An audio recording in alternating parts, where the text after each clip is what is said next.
Hello friend, आज की topic है inguinal canal, it's clinical importance. Inguinal canal क्या है? एक oblique passage lower part of abdominal wall between superficial inguinal ring और डीप इन्वाइनल रिंग के बीच में। इस ऑब्लिक पैसेज को ही हम लोग बोलते हैं इन्वाइनल कैनाल। लोकेट कहां करती है? ये आपने देखा कौन सी एंटीरियर सुपीरियर लिगेस पॉइंट, कौन सी है पेविक ट्यूबर, दोनों बीच में कौन सी है इन्ग्वाइनल लिगामेंट। इस inguinal ligament midpoint to 1.2 centimetre above वहां पे क्या होती है, एक ओवल ओपनिंग होती है फेसिया ट्रांसवर्सालिस में, उसको बोलते हैं डीप इन्ग्वाइनल रिंग। फिर देखिए प्यूबिक क्रेस्ट के पास वहां पे क्या होती है, एक्सटर्नल ऑब्लिक मसल्स की एपोन्यूस होती है, उसकी दोनों पुर्रा दैट इज द मीडियल पुर्रा और कौन सी लैटरल पुर्रा, दोनों पुर्रा के बीच में एक गैप होती है, उस गैप को बोलते हैं लोग सुपरफिशियल इन्वाइनल रिंग। ठीक है ना। तो डीप इन्वाइनल रिंग और सुपरफिशियल इन्वाइनल रिंग के बीच में जो एक ऑब्लिक पैसेज दिखाई देता है उसको बोलते हैं हम लोग इन्वाइनल कैनाल। ठीक है ना। ये डीप इन्वाइनल रिंग जो इंफीरियर एपिगैस्ट्रिक आर्टरी, कौन सी inferior epigastric artery, that is inferior epigastric artery, sorry लेविंग नहीं किया, उसके लैटरली ये कौन सी है deep inguinal ring. Deep inguinal ring और सुपरफिशियल इन्वाइनल रिंग के बीच में जो इन्वाइनल कैनाल है रन कैसे करेगी, downward forwards and medially to reach up to the superficial inguinal. तो उसका जो कैसे होगी, ऑब्लिक होगी। ठीक है ना। इसकी लेंथ 4 से 6 सेंटीमीटर होती है, वेरी करता है, that is 4 to 6 centimetre.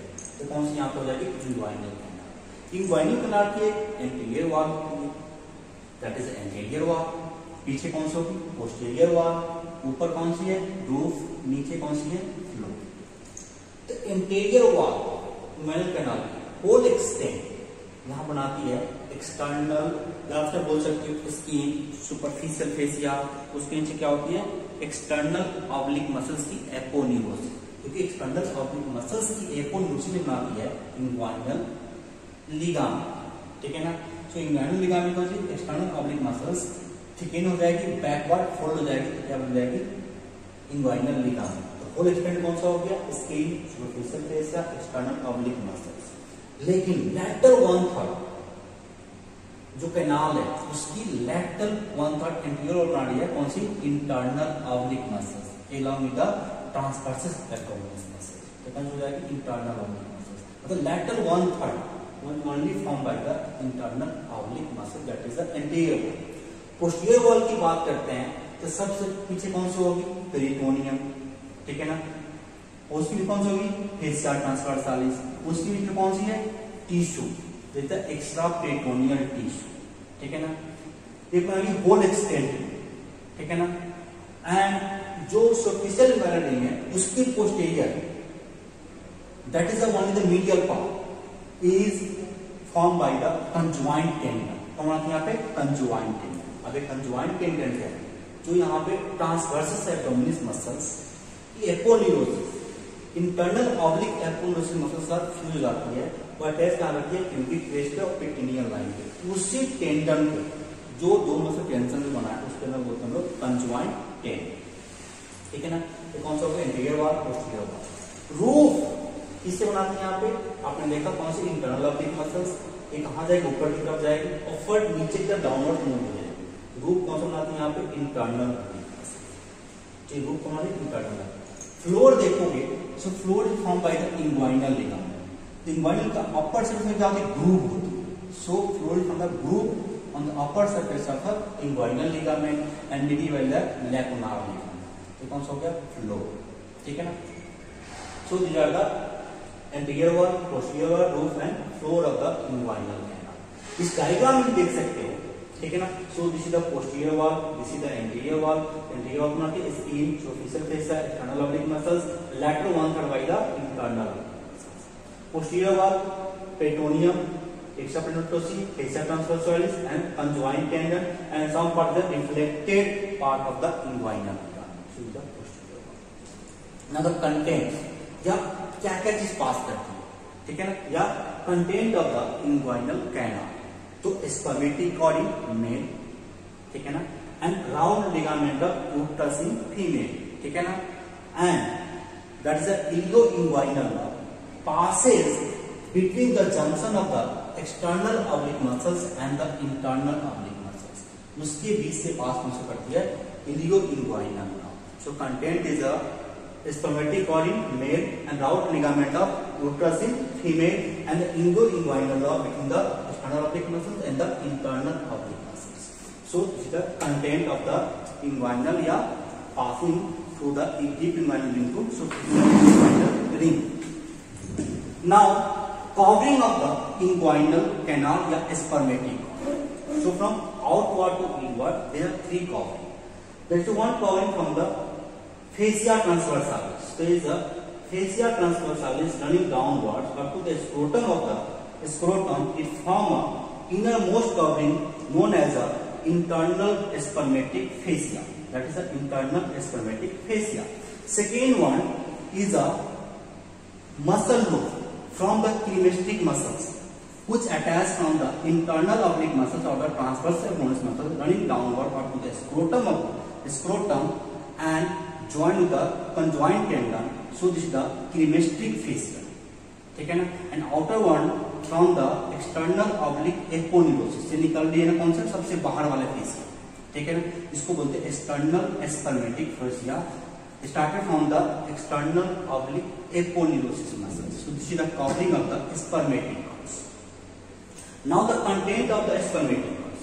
Okay, so this is the spermatocorns and this is the covering of the spermatocorns. The covering outer to inwards, you know, external spermatic fascia, cremastic fascia and the internal spermatic fascia. And in contents there is a ductus deferens.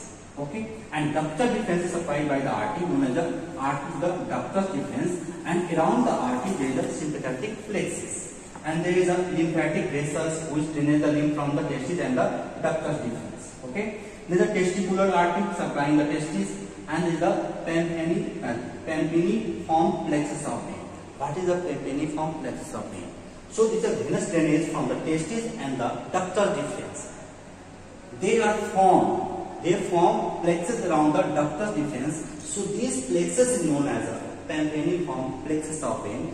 These pampiniform plexus of veins go up to the superficial inguinal ring and convert the 2 to 3 longitudinal vein. Okay, so this is all about the location of the inguinal canal, wall of the inguinal canal, structure passing the inguinal canal, and the content of the inguinal canal.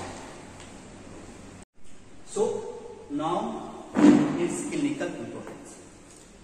हमें पता है कि anterior abdominal wall की lower part अपना weakness है due to the inguinal canal, ठीक है ना, उस इंग्वाइनल कैनाल में वीकनेस से तो डीप इंग्वाइनल रिंग से या posterior wall of the inguinal canal से वो क्या से कुछ intestinal content, that is content of the abdomen may be produced in the inguinal canal, produce a swelling known as the inguinal hernia. अब उस herniation को बचाने के लिए अपने बॉडी में डिफरेंट मैकेनिज्म है, ठीक है ना, to prevent the inguinal hernia. तो पहला कौन सी है आपने देखा, the shape of the inguinal canal. The shape is a oblique. When the increase intra abdominal pressure, posterior abdominal wall, that is the posterior abdominal wall come close to the anterior abdominal wall to press the inguinal canal to prevent the herniation. That is known as a flare valve mechanism. Second is the deep inguinal ring is guarded anteriorly by the fleshy fiber of the internal oblique muscles. Okay, so when is the contraction in the internal oblique muscle, it close the deep inguinal, ठीक है ना. Third, the superficial inguinal ring guarded posteriorly by the strong tendon, that is a conjoint tendon. So where there is a contraction in the increase in the intra-abdominal pressure, so this superficial inguinal ring is guarded by the conjoint tendon. Fourth is that is a Sutter valve mechanism. So you can see here. So this is the internal oblique muscles forming the anterior wall, roof, as well as the posterior wall. where there is a contraction in the internal oblique muscles, it closes the inguinal vein as a push the inguinal canal downwards, known as a Sutter valve mechanism. Fifth is the slit valve mechanism. So we know superficial inguinal vein is formed by the two pura of the external oblique aponeurosis. So there is external contraction in the external oblique muscles. So these two pura come close to each other to close the superficial inguinal vein, known as the slit valve mechanism. Fourth is the ball valve mechanism. With the contraction in the gymnastic muscles, it pulls the spermatic cords upward to close the superficial inguinal vein, known as a ball valve mechanism. So these are the mechanisms to prevent the herniation. So there is a two types of hernia: indirect hernia and the direct hernia. Indirect hernia in congenital, ठीक है ना, by birth, ठीक है ना, होता है क्या, fetal line जो टेस्टिस एंटीरियर एब्डोमिनल वॉल से सुपरफिशियल डीप इंगुइनल वेन के थ्रू सुपरफिशियल वेन पास होकर स्क्रोटम में आना हो, उसको होता है डिसेंट ऑफ टेस्टिस। वो descent of testis is facilitated by the processus vaginalis. Processus vaginalis क्या होती है? There is a tubular expansion of the peritoneum in the inguinal canal, उसको बोलते हैं प्रोसीजस वेजाइनालिस। होता है क्या, ये प्रोसीजस वेजाइनालिस जो टेस्टिस पे आके रह जाता है और बाकी डिस्ट्रॉय हो जाती है, ये बना लेती है ट्यूनिका वेजाइनालिस अराउंड द टेस्टिस। बाकी क्या होगी, ऑब्लेटेड हो जाएगी, डिस्ट्रॉय हो जाएगी, खत्म हो जाएगी। लेकिन ये नॉर्मल केस में होता है। जब एक प्रोसीजस वेजाइनालिस रह जाती है, उस केस में हर्निया को बोलते हैं congenital vaginal hernia, this is known as a congenital vaginal hernia या कंप्लीट हर्निया। सेकेंड केस क्या हो सकता है, जो प्रोसीजस वेजाइनालिस है वो यहां तक आएगा, स्पर्मेटिक कॉर्ड तक आएगा, स्क्रोटम तक नहीं आएगा, मतलब जो ट्यूबिंटा वेजाइनल से उसके में कनेक्शन नहीं रहेगा, उस टाइप को हर्निया को बोलते हैं इनडायरेक्ट फ्रीनुलम हर्निया, इनडायरेक्ट फ्रीनुलम हर्निया, ठीक है ना। तीसरा केस क्या होता है कि जो प्रोसीजस वेजाइनालिस है सुपरफिशियल इंगुइनल वेन से नीचे खत्म हो गया, बस कैनाल में बाकी वहां पे स्वेलिंग हो जाएगी, उसको बोलते हैं हम लोग bubonocele, that hernia is known as a bubonocele. So this is the three types of indirect hernia, that is up to the scrotum, up to the spermatic cord, up to the inguinal canal, ठीक है ना।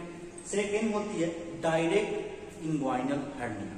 सो direct inguinal hernia की जो protrusion होती है deep inguinal when से नहीं होती है, कहां होती है, posterior wall of the inguinal canal, ठीक है ना।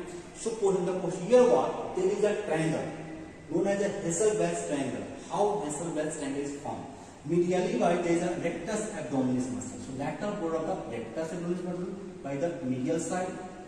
Lateral side कौन से? inferior epigastric artery. बेस कौन से? inguinal ligament. इसके बीच umbilical artery two parts में डिवाइड कर देता है, lateral parts and the medial parts, ठीक है ना। जो lateral part है more common side for the direct inguinal hernia as compared to the medial side, ठीक। आप इस टाइप को हर्निया क्या बोलते हैं हम लोग? Direct hernia. ये कौन सा होगी? Lateral direct hernia. ये कौन सा होगी? Medial direct hernia. जो डायरेक्ट हर्निया है ये वजह से होती है कि एंटीरियर एब्डोमिनल वॉल की मसल्स की वीकनेस, तो internal spermatic fascia is present in the wall of the direct inguinal hernia, is the cremasteric fascia and the external spermatic fascia. कौन सी? ये लैटरल पार्ट है। अगर मीडियल वाला पार्ट को बोलोगे तो cremasteric fascia is replaced by the conjoint tendon in the direct lateral inguinal hernia. So this is all about the inguinal canal and its clinical significance. Thank you very much for watching.